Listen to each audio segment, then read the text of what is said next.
कुछ साल पहले एक जर्नलिस्ट मेरे से मिलने आए। हिंदुस्तान के जाने हुए जर्नलिस्ट हैं। ऑफिस में बातचीत चल रही थी। उन्होंने मुझे बोला कि वो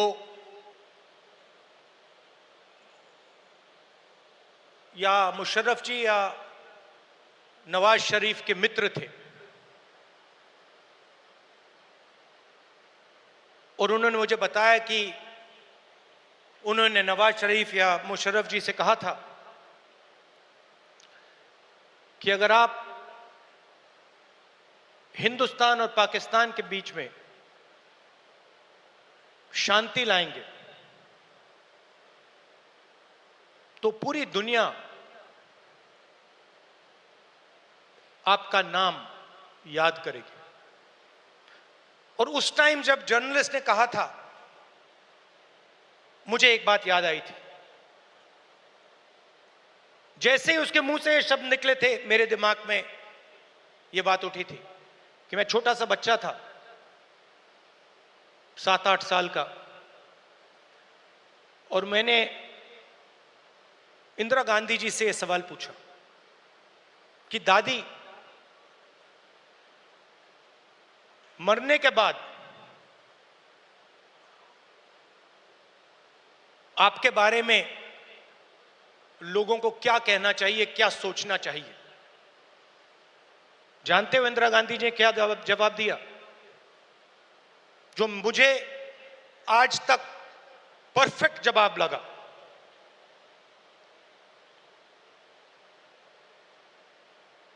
उन्होंने कहा, राहुल, मैं अपना काम करती हूं, मरने के बाद लोग मेरा क्या सोचें क्या ना सोचें, मुझे कोई फर्क नहीं पड़ता है। मुझे इंटरेस्ट अपने काम से है, और अगर पूरी दुनिया मेरे मरने के बाद मुझे भूल जाए, वो भी मेरे लिए मंजूर है, अगर मैंने अपना काम पूरा किया। तो यही मेरी सोच है। लोग क्या सोचेंगे क्या नहीं सोचेंगे, मुझे कोई फर्क नहीं पड़ता। सच्चाई क्या है और मुझे क्या करना है, वो मैं करना चाहता हूं।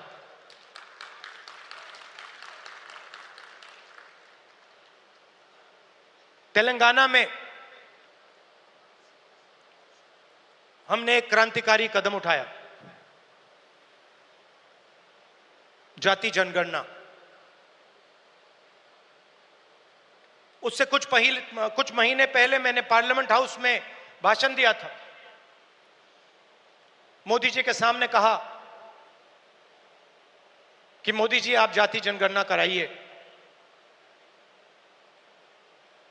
देश को मालूम होना चाहिए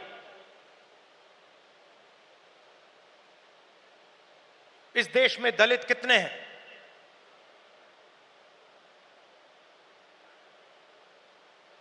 पिछड़ा वर्ग कितना है,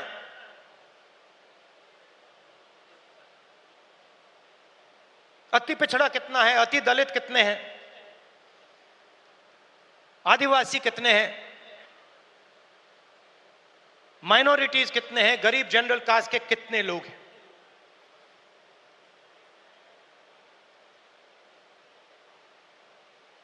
और मैं सिर्फ जाति जनगणना के पीछे नहीं था। जाति जनगणना एक कदम है। मुझे यह पता लगाना था कि इस देश में किसकी कितनी भागीदारी है। उस समय मैंने कहा था कि देश का एक्सरे होना चाहिए, पता लगाना चाहिए कि जो हमारे दलित, आदिवासी, पिछड़े वर्ग के लोग धूप में काम करते हैं, मजदूरी करते हैं, क्या सचमुच में ये देश उनकी इज्जत करता है? क्या सचमुच में यह देश उनको जगह देता है? यह मेरे दिमाग में सवाल था। मोदी जी ने, आरएसएस ने साफ कह दिया, हम जाति जनगणना नहीं करेंगे, हम जानना नहीं चाहते हैं, हम समझना नहीं चाहते हैं,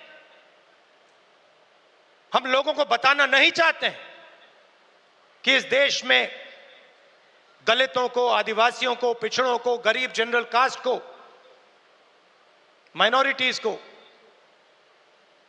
कितनी भागीदारी मिलती है, हम छुपाना चाहते हैं। और वहां मैंने सामने बोल दिया कि आप छुपाइए जितना छुपाना है। लोकसभा में, राज्यसभा में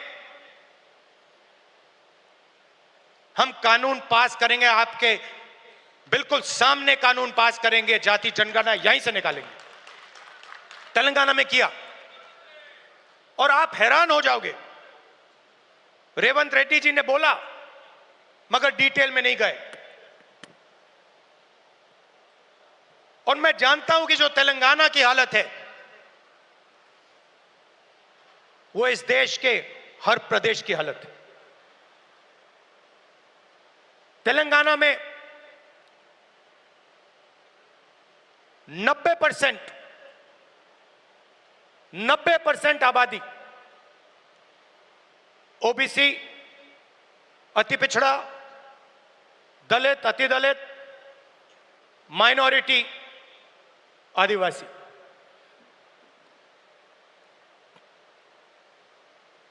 तेलंगाना का कॉर्पोरेट सेक्टर देखिए,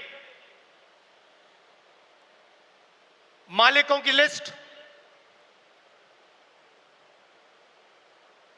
सीईओज की लिस्ट,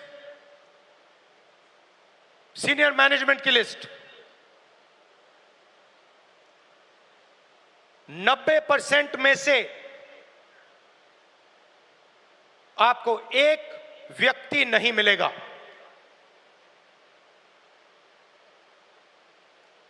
नब्बे % की भागीदारी तेलंगाना के कॉर्पोरेट सेक्टर में है ही नहीं।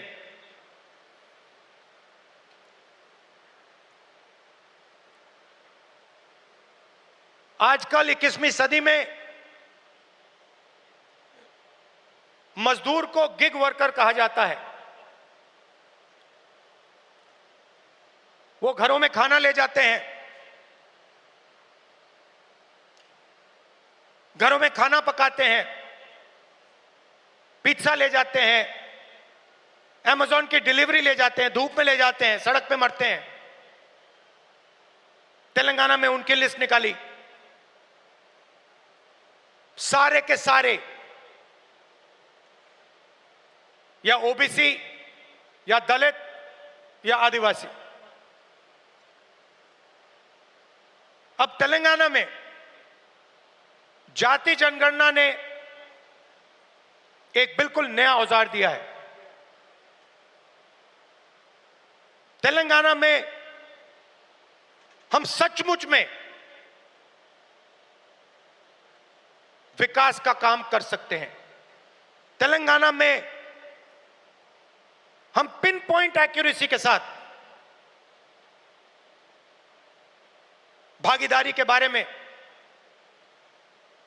हर सेक्टर में आपको बता सकते हैं। और मैं खुश हुआ कि जाति जनगणना होने के एकदम बाद हमारे चीफ मिनिस्टर ने और हमारी टीम ने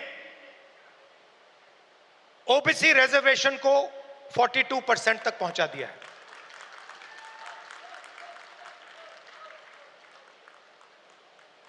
हम सुपर पावर की बात करते हैं, मगर जब धन की बात होती है, भागीदारी की बात होती है, कॉर्पोरेट इंडिया की बात होती है, चाहे प्राइवेट अस्पताल हो, प्राइवेट एजुकेशन सिस्टम हो, 90% उसमें है ही नहीं।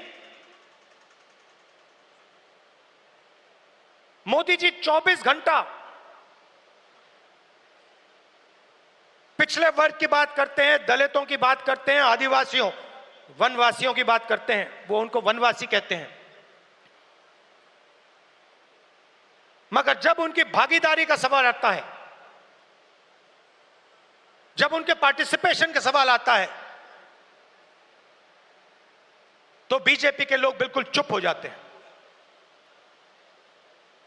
तो ये तेलंगाना ने एक क्रांतिकारी कदम उठाया है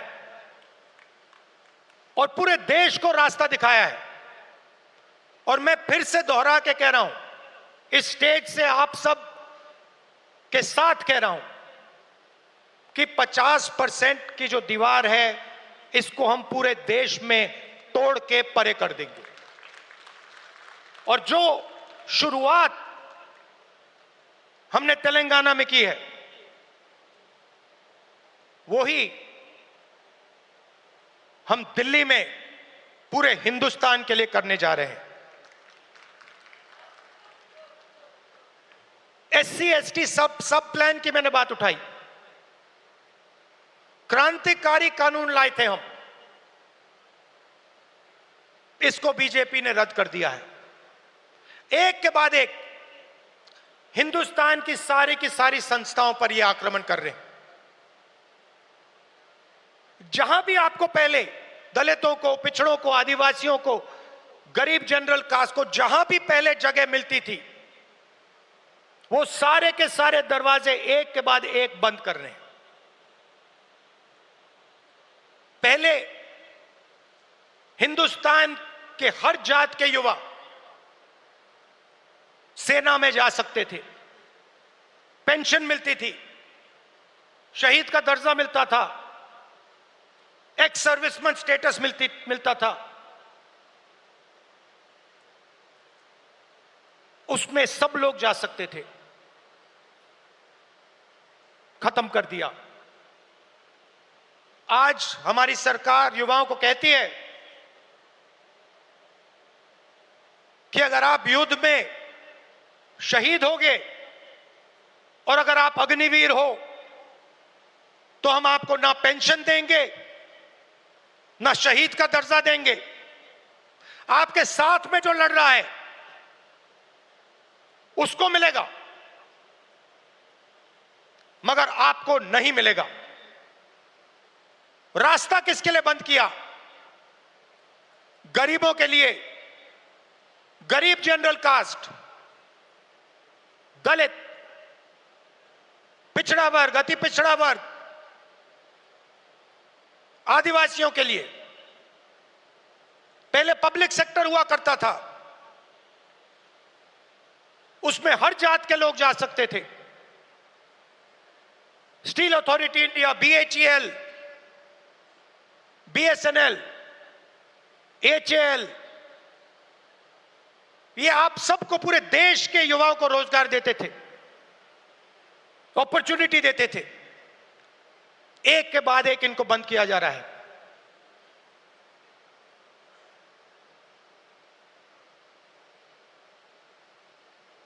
और किसको दिया जा रहा है? अदानी और अंबानी को। आप अदानी जी की कंपनी की लिस्ट निकालिए, मैनेजमेंट टीम की लिस्ट निकालिए, अंबानी जी की मैनेजमेंट टीम की लिस्ट निकालिए, बाकी कॉर्पोरेट्स की मैनेजमेंट लिस्ट निकालिए। आपको एक दलित, एक आदिवासी, एक पिछड़ा वर्ग का नहीं मिलेगा। तो 90% का कुछ बचा ही नहीं। 90% के लिए मजदूरी, बेरोजगारी, और हिंदुस्तान के सारे airport, ports, defence industry, cement industry, जो भी चाहते हैं अदानी जी को।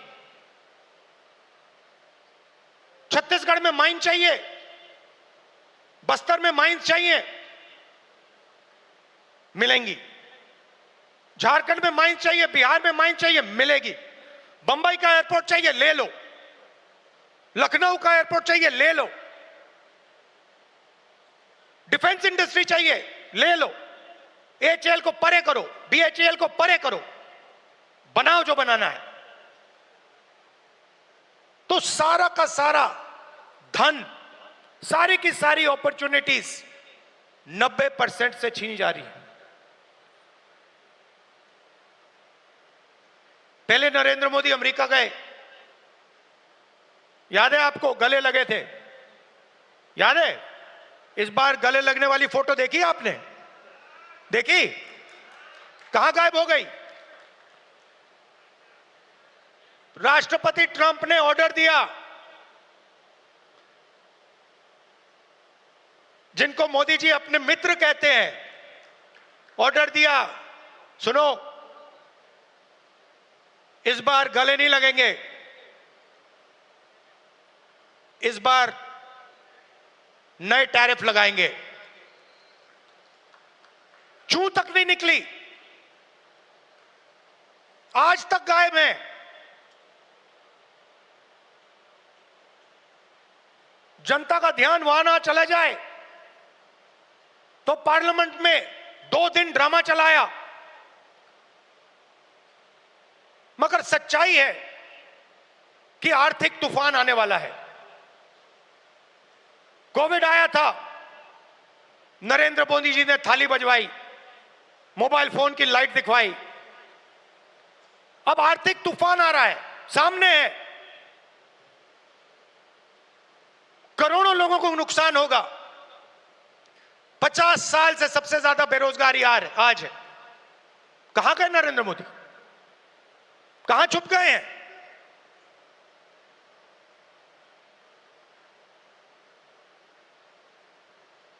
बांग्लादेश का राष्ट्रपति उल्टा बयान देता है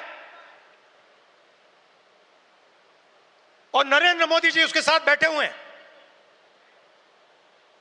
चुप, एक शब्द नहीं निकलता मुंह से। कहां गई 56 इंच की छाती?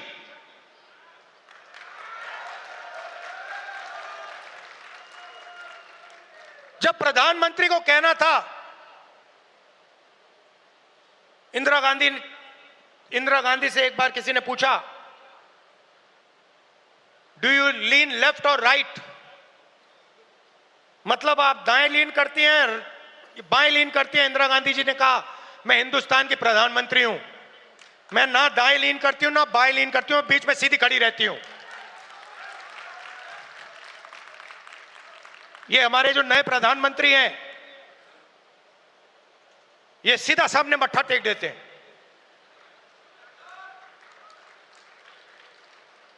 सच्चाई है हिंदुस्तान की, और विचारधारा की लड़ाई है।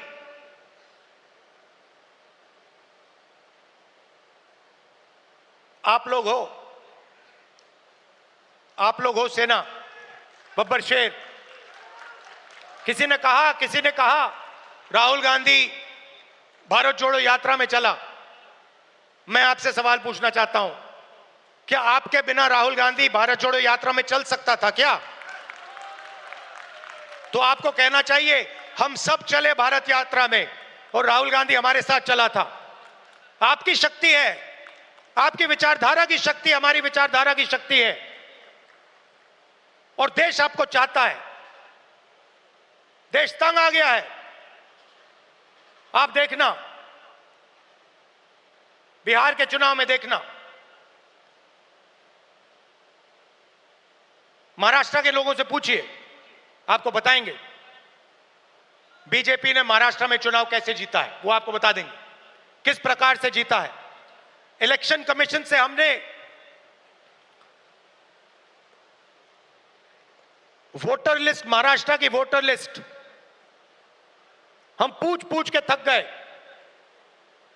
आज तक इलेक्शन कमीशन हमें महाराष्ट्र की वोटर लिस्ट नहीं दे पा रहा है। यह सच्चाई है।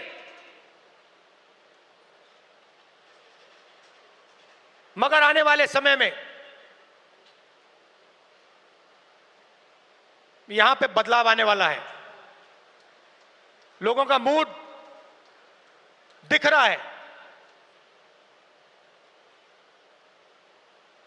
तो विचारधारा की लड़ाई है, आपकी विचारधारा है, गांधी जी की विचारधारा है। क्या फर्क है इसमें और आरएसएस की विचारधारा में? सबसे पहले ये कॉन्स्टिट्यूशन जो है ये हमारी विचारधारा है।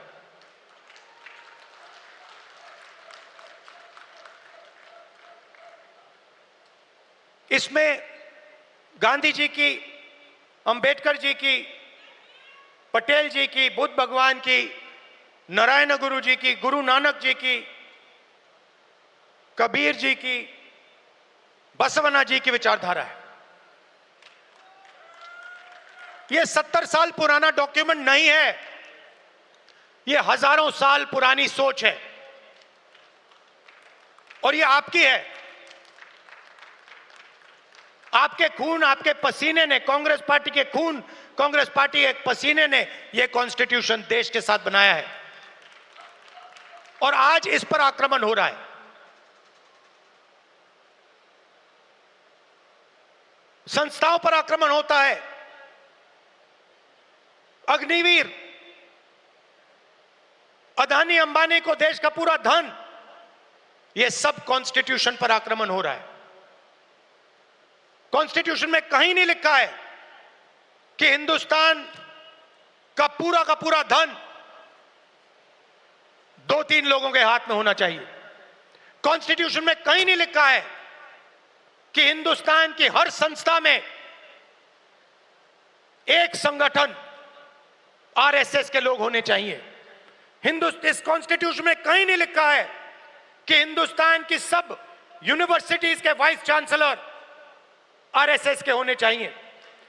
इस कॉन्स्टिट्यूशन में कहीं नहीं लिखा है कि हिंदुस्तान की दूसरी भाषाओं को, तमिल को, बंगाली को दबाया जाना चाहिए, कहीं नहीं लिखा है। मगर आरएसएस और बीजेपी रोज इस कॉन्स्टिट्यूशन पर आक्रमण कर रहे हैं और इनको सिर्फ कांग्रेस पार्टी रोक सकती है, बाकी पार्टियां नहीं रोक सकती हैं। आप देखना, क्योंकि यह विचारधारा की लड़ाई है। जिस पार्टी के पास विचारधारा नहीं है, क्लैरिटी नहीं है, वो बीजेपी, आरएसएस के सामने नहीं खड़ी हो सकती। जिस पार्टी के पास विचारधारा है वो ही आरएसएस और बीजेपी का मुकाबला कर सकती है और वो ही आरएसएस और बीजेपी को हराएगी। और आजादी से पहले एक बात याद रखिए, भूलिए मत, आजादी में हम सिर्फ अंग्रेजों से नहीं लड़े थे, हम अंग्रेज और आरएसएस की विचारधारा के खिलाफ लड़े थे। ये सारे जो आरएसएस के लोग हैं, इनकी विचारधारा फ्रीडम स्ट्रगल की विचारधारा नहीं है। जिस दिन कॉन्स्टिट्यूशन लागू हुआ था, जिस दिन यह किताब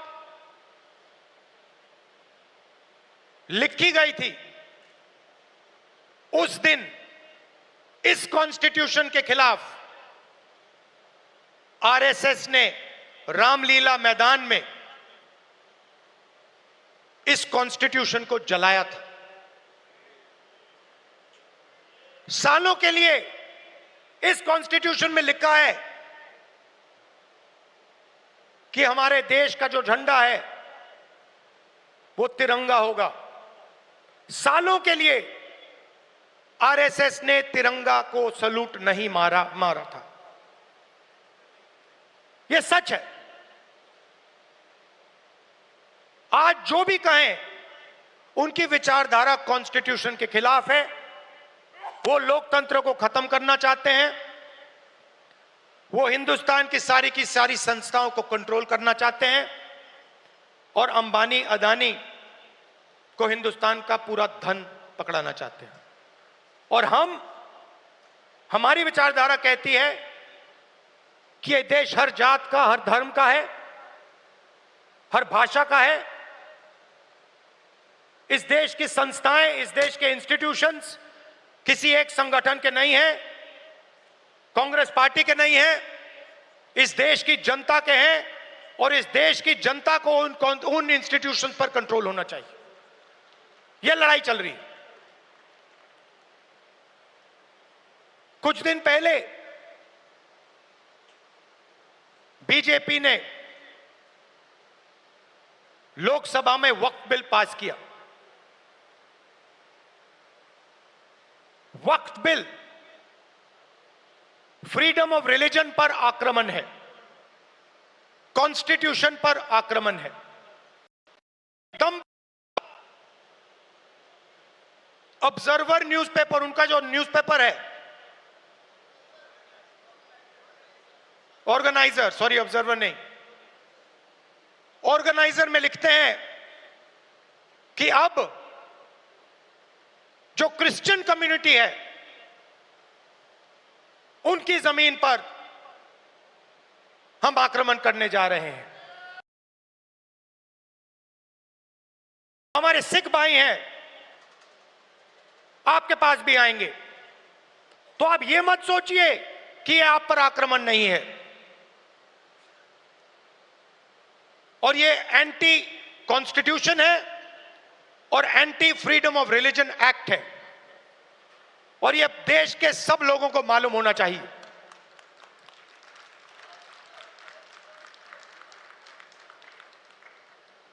तो हम चाहते हैं कि हर कम्युनिटी, हर धर्म, हर भाषा को इस देश में इज्जत मिले, रिस्पेक्ट मिले, जगह मिले। हम चाहते हैं कि यह देश सब लोगों का हो और हर धर्म, हर जात, हर भाषा को इस देश से फायदा मिले। यहां पीछे जूली जी हैं, कहां हैं आप? जूली जी कहां हैं? जूली जी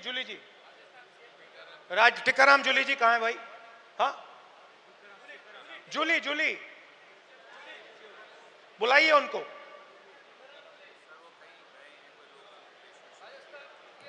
अच्छा, टिकाराम जूली हमारे सीएलपी हैं, राजस्थान के, दलित हैं, मंदिर गए थे। उनके मंदिर में जाने के बाद बीजेपी के नेताओं ने मंदिर को साफ करवाया, धुलवाया। और वो अपने आप को हिंदू कहते हैं। एक दलित व्यक्ति को मंदिर में जाने का अधिकार नहीं देते हैं, और जब जाता है तो फिर मंदिर को धुलवाते हैं। ये हमारा धर्म नहीं है, ये हमारा धर्म नहीं है। हम भी अपने आप को हिंदू कहलाते हैं, मगर ये हमारा धर्म नहीं है। हमारा धर्म वो है जो हर व्यक्ति का आदर करता है, हर व्यक्ति को रिस्पेक्ट देता है। और ये जो बात है, चाहे ये दलितों के खिलाफ हो, पिछड़ों के खिलाफ हो, ये बीजेपी के हर कार्यकर्ता के दिल के अंदर छुपी हुई है। ये है आप में और उनमें फर्क। आपके लिए चाहे दलित हो, आदिवासी हो, पिछड़े हो, महिला हो, अल्पसंख्यक हो, आप सबकी रिस्पेक्ट करते हो।